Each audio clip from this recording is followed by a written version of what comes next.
Well, with Pride celebrations in full swing here in Toronto, an East End neighborhood is fighting back against homophobia. One resident claims that he's been the target of harassment and hate over the last year. Tonight, how his community is rallying behind him. My safety is what is of concern to me. I have the right to come and go safely from my own home. Dean Will says he's been living under a cloud of fear after being continuously bullied by a neighbor in this Toronto community housing complex near Main and Danforth. I've been approached in an aggressive manner. I've been called Yeah. Yes. And I don't want to get into specifics, but it's been extremely unpleasant. Back in May, it turned physical. Dean, who is visually impaired, filed a police report claiming that he was punched numerous times in the face by a man he did not recognize. I was out walking to the store, and there was a van that pulled up ahead of me, and somebody turned the corner. I heard the door slam, came running at me and grabbed me by my shirt and began to pound and rearrange my face.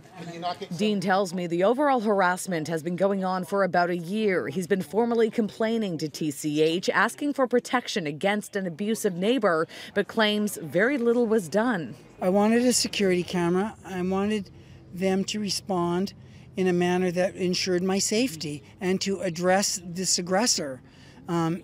Had they done this early on in the fall, none of this would be taking place and we wouldn't be here today.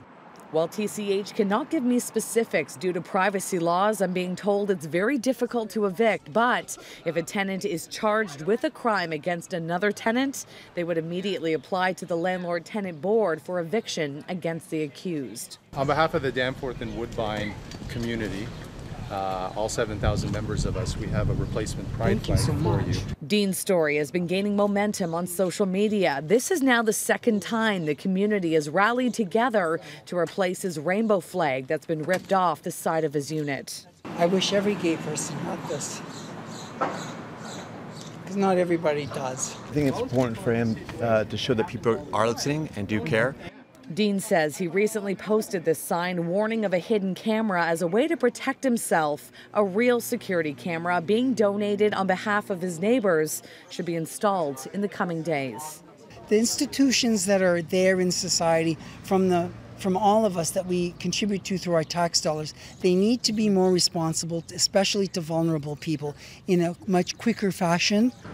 Now, once again, TCH cannot comment on these specific incidents, but Dean tells me that there has been movement over the last couple of weeks. He claims that there has been some sort of mediated settlement between the neighbor in question and Toronto Community Housing. He's hoping this will put an end to his ongoing nightmare. The one thing TCH did tell me is that they are looking into installing more security cameras in that complex.